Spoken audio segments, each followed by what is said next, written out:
Flow board. Has anybody seen one of these before? I have seen one. Seen one? Do you know how to use it? Do you know demo it? No? Yeah. Okay. Oh. Could do it on wrong. something really. But, go around. It should be with a piece of rope because it would be better and more visible. Yeah, sure. Go with short building string. Invisible to camera. Yeah. Good old days. Yeah. Bit shorter now though, isn't it? A flow board is something that Lexus use in Japan to explain and teach flow, and they do timings on it later. So the point of it is if each one of these was a department or was a step in a process, okay, the idea is to teach it is you need good flow in everything you do. So you've got to go right round it, you can't go just like that. The idea is that you've got to complete a process, it says, complete a process. So you want good, in anything you manufacture, you want a good flow. Make sense? Okay? So each one of them I say will be approached to a department. So the first principle about teaching this is you need good flow for it to work properly. Okay? So there you go. The idea is nice and straight, simple flow.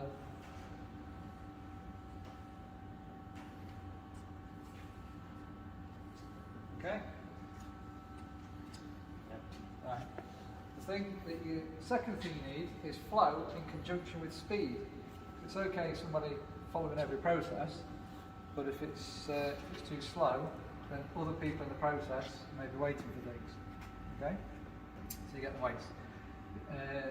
So yeah, flow. So you need to go nice and fast. Okay? But what happens if you go too fast? Mistakes, otherwise known as Defects. defects.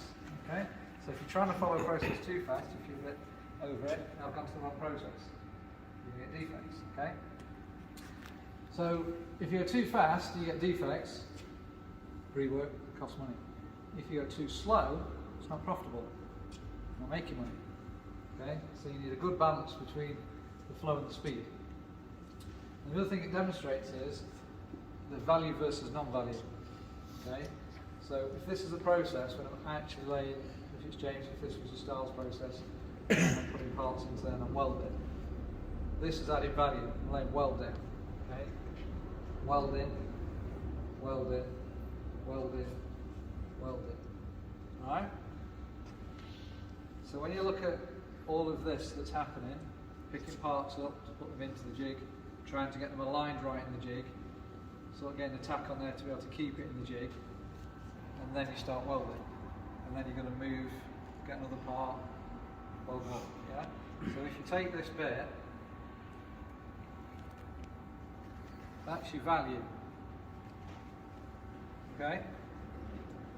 So if you take all them off, I think there's 5 in that process. Wake yourself up. There's 5 in that process. And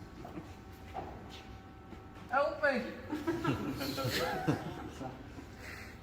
Right. So you look at that little bit that's value, and you've got 5 of them. So if you took 1, 2, 3, 4, 5, you got the value there against that non-value. Okay. So when we talk about little things that try to improve, everybody will keep saying, everybody gets very focused on the bit that they're actually doing. I can weld this bit up faster. Or, it's always about the actual bit you're doing. But this is your 5 to 5%-ish, 90-95% of everything else is waste. This is the bit you're trying to improve.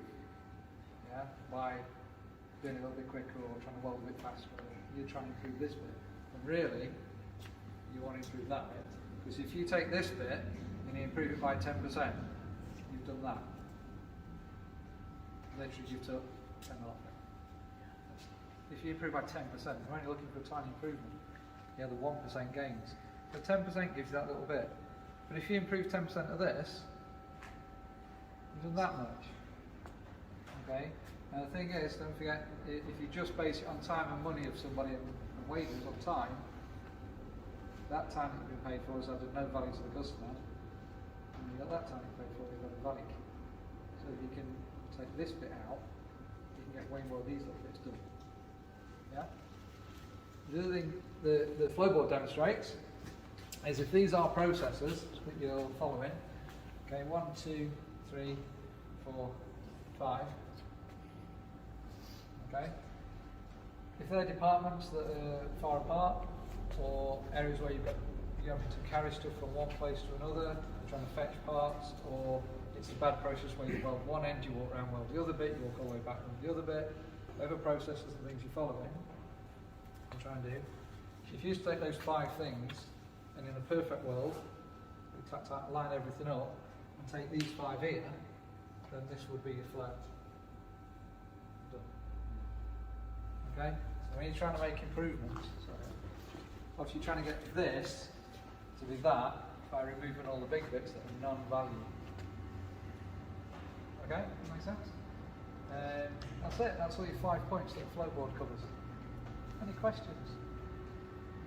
I like that because it makes it tangible.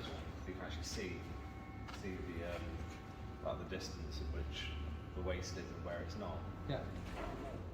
On the flowboard, what it's trying to teach you is that your mind should be ahead of your hands. So whilst you start going around that first pole, you're looking at where the second one is, aren't you? Naturally, you'll be looking at that. But your hands are still doing this loop. So this bit is kind of muscle memory and auto. You know the process is simple. I just need to go around that close. But you're looking where the next one is. When you go down and go around the next one, you're already looking ahead at what the next thing is. So if you're looking at your processes and what you're doing, you're always trying to anticipate and look at what the customer's waiting for next, or what part you're going to need next. You can be prepared whilst you're doing the thing that's simple, which is where your use potential comes in, because as you're looking and thinking about those things, you're free to think about the way you can improve and change it. Okay?